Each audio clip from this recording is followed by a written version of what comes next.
Bonjour à toutes et à tous, j'espère que vous allez bien. Si vous voyez pour la première fois, je m'appelle Thierry. Sur la vidéo d'aujourd'hui, je vais partager avec vous comment gagner beaucoup d'argent avec le canard. Donc, restez jusqu'au bout de la vidéo afin que je puisse partager avec vous les différentes astuces et techniques. Donc, sur ma chaîne, je parle d'entrepreneuriat et d'investissement en Afrique, car je reste persuadé que c'est en entreprenant en investissant qu'on pourra développer notre continent. C'est en investissant massivement sur le plan économique que le continent pourra se développer. Sur la chaîne, je fais la promotion des produits du terroir africain. Je valorise notre culture et nos mets. N'ayons pas honte de partager nos mets au restant des autres communautés. Donc, si c'est la première fois que tu me vois, si tu ne l'as pas encore fait, je t'invite à t'abonner en appuyant sur le petit bouton rouge, en validant la cloche, afin de ne pas manquer les prochaines notifications. Si tu l'as déjà fait, je te dis merci. Donc, comme je disais, si c'est la première fois, forcément tu es tombé sur la chaîne, hein, la chaîne Agripreneur. Agripreneur, pourquoi? Parce que voilà, je suis entrepreneur tel que dans le domaine agricole. Hein. Donc, il y a de cela 7 ans, j'ai embarqué tel que femme, enfant, frères et sœurs, pour aller répondre à l'appel que nous savons tous. Nous savons que l'Afrique est un continent où il y a tout à faire. Donc, moi, c'est le constat que j'ai fait il y a cela 7 ans, en se disant, qu'est-ce que je peux, quelle est la contribution, quel est l'impact que je pourrais aussi apporter à mon niveau, afin de pouvoir aussi apporter ma pierre à l'édifice. Parce que nous sommes tous à dire que l'Afrique est à construire, que tout est à faire en Afrique. Mais le constat où après constat, je me suis dit, mais qui doit le faire? Moi, je parle du constat que c'est nous qui devons faire. C'est les fils et filles d'Afrique qui devaient aller bâtir l'Afrique. Nous ne devons pas laisser que les autres. Et comme j'ai coutume à dire, l'Afrique, la nature a horreur du vide. Si nous laissons que le vide, les autres viendront que s'engouffrer et investir. Donc c'est partant de là. Donc présentement, nous sommes encore en voie de croissance. Je suis encore en voie de croissance. Nous sommes encore en train de planter. Nous sommes sur les spéculations qui sont la culture du palmier à huile. Nous sommes encore en pleine croissance, en train de planter. Nous sommes présentement sur 15 hectares en production. Nous sommes sur la culture du poivre de Penja, donc c'est-à-dire communément poivre de Penja. Nous sommes sur la cola kuminata, nous sommes sur la Garcinia cola. Nous sommes sur le bitacola, communément appelé la petite cola, et nous sommes aussi sur la cola kuminata. Donc, le but de la chaîne est ici, afin de, comme je vous ai dit, valoriser les produits du terroir, mettre les produits du terroir en lumière. Si je suis sorti de mon anonymat, c'est enfin aussi de partager, c'est-à-dire partager mon expérience avec vous, partager mes difficultés, vous expliquer comment est-ce que j'ai fait pour me révéler de mes difficultés. Et de vous dire qu'il est possible d'entreprendre en Afrique. Ce n'est pas facile, mais c'est possible. Il est possible de réussir en Afrique. Ce n'est pas facile, mais c'est possible. Donc, je sors aussi de mon anonymat afin de vous dire, voilà, parce que j'ai aussi constaté que l'entrepreneur avait le vent en poupe, mais de vous dire aussi que entreprendre, c'est vraiment une philosophie. Entreprendre, c'est avoir le courage de se retrouver seul. Entreprendre, c'est avoir le courage d'aller apprendre, d'aller se former, de lire les livres, de s'entourer de ceux qui ont l'expertise. Entreprendre, c'est courir après son rêve, c'est avoir le courage de courir après son rêve. Entreprendre, c'est avoir le courage de dire oui quand tout autour de toi on dit non, ou de dire non quand tout autour de toi on dit oui. Entreprendre, c'est avoir le courage aussi de sortir de sa zone de confort et aller affronter l'inconfort. Entreprendre, c'est sortir de sa zone géographique pour aller chercher mieux là où il y a, mieux ailleurs. Donc, c'est ce que je vais partager avec vous sur cette chaîne. Voilà. C'est la part que je vais partager avec vous. J'ai dit, je ne suis pas coach, mais si vous êtes comme ça, s'il y a une masse critique intéressée par l'aspect formation, je mettrai des formations sur ma plateforme. Mais pour l'instant, je partage comme ça, volontairement, mon expertise, mes connaissances. Pour celui ou celle qui sera intéressé, j'ai mis comme ça, voilà, c'est la première fois que tu me vois, j'ai mis pas mal comme ça d'astuces et techniques business sur le plan agricole et même sur le plan du business. Celui qui est intéressé s'imprègne. Parce que moi, je suis ici pour une Afrique qui gagne. Donc voilà. Donc sans plus tarder, je vais me lancer dans le vif du sujet. J'ai dit comment gagner beaucoup d'argent avec le canard. Oui. J'ai dit encore ici, l'élevage de canard, je vous dis, c'est un élevage qui n'est pas commun. On nous dirige beaucoup plus vers l'élevage de poulet, avec raison, l'élevage de poulet, l'élevage, c'est-à-dire de porcin, l'élevage de poulet, je n'ai rien contre, mais tel que c'est fait présentement, pour moi, nous ne maîtrisons pas les tenants et les aboutissants. Nous n'avons pas la même mise sur cet élevage-là, sur l'élevage avicole. Quand je dis nous n'avons pas la même mise, ça veut dire tous les intrants viennent d'ailleurs. Donc le jour où ceux qu'on critique à chaque fois il faut le dire, l'Occident, le jour où l'Occident t'a dit je coupe les robinets, nous ne pourrons plus que faire l'élevage agricole. Donc pour moi, c'est vraiment c'est un point crucial sur lequel on devrait vraiment se lancer. J'ai déjà fait des vidéos comme ça où celui qui va se lancer sur la reproduction animale sera le futur milliardaire en Afrique ou la future milliardaire.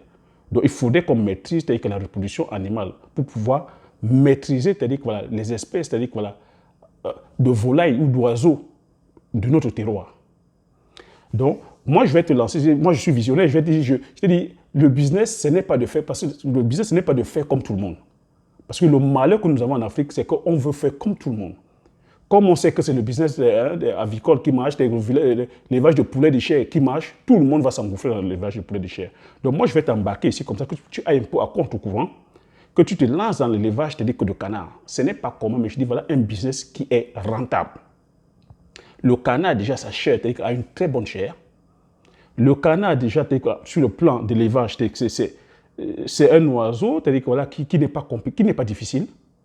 Je vais même dire que c'est un oiseau qui est rustique, qui aime la nature, qui contrairement aux poulets où on les élève en batterie et entassés dans les bâtiments, le canard aime l'espace, aime la nature.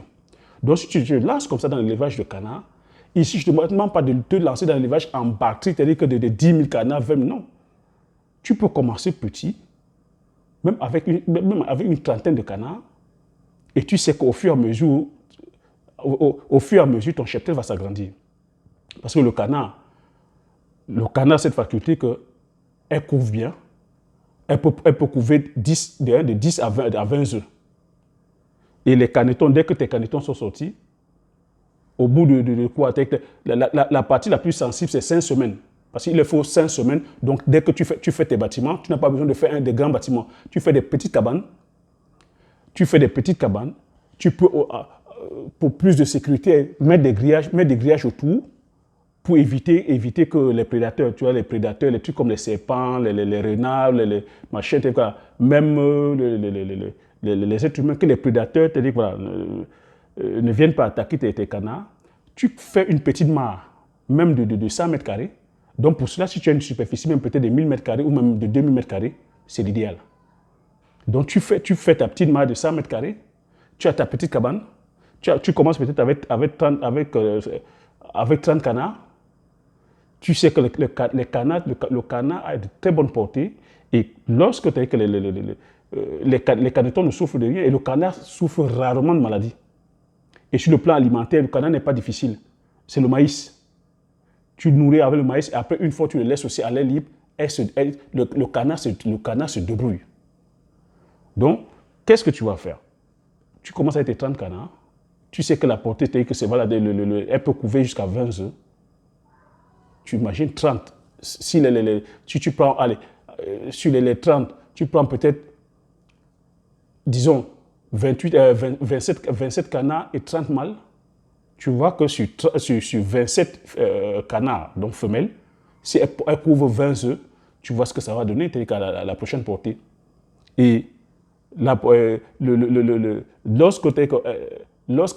donne naissance, le caneton, c'est 5 semaines.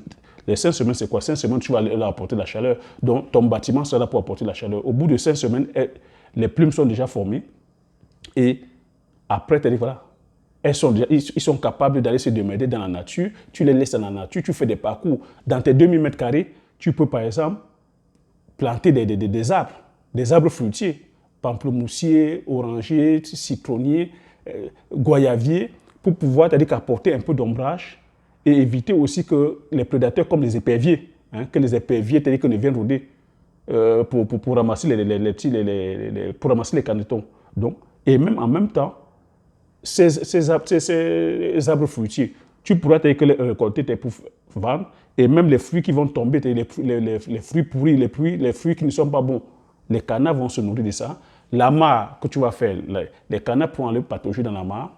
Et le canard, c'est-à-dire que la maturité commerciale, le canard arrive à maturité au bout de 4 mois. Donc tu vois que tu l'élèves comme ça en plein air. Le canard a l'espace pour aller courir, aller manger certains insectes, parce que c'est ça, laisser le canard se nourrir aussi de certains insectes, parce que c'est ça qui apporte les protéines. Tu peux aussi te faire un peu faire un petit jardin à côté, où tu fais exprès de laisser, c'est-à-dire que des tas, la végétation, pour que les insectes viennent dans cette végétation-là. Les trucs comme les vers de terre, les chenilles et tes canards iront là-dedans se nourrir. Tu vois que ça va t'alléger, c'est-à-dire que sur le plan de l'alimentation. Et même que derrière aussi, tu ne seras pas contraint à les injecter. C'est-à-dire qu'aujourd'hui, on voit les poulets, en 35 jours, les poulets sont sortis parce que c'est plein d'antibiotiques, plein d'injections, c'est-à-dire qu'à tout va, les poulets gonflent comme des... Ton canard, tu les lèves comme ça, en pleine nature.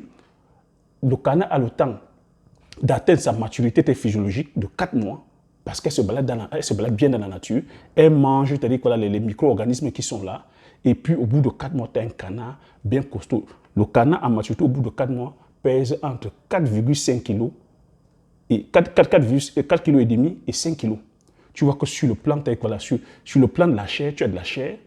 Et derrière, maintenant, comment tu peux le vendre? Tu peux le vendre ton canard sur pied, ou tu peux te dire que faire maintenant le canard fumé.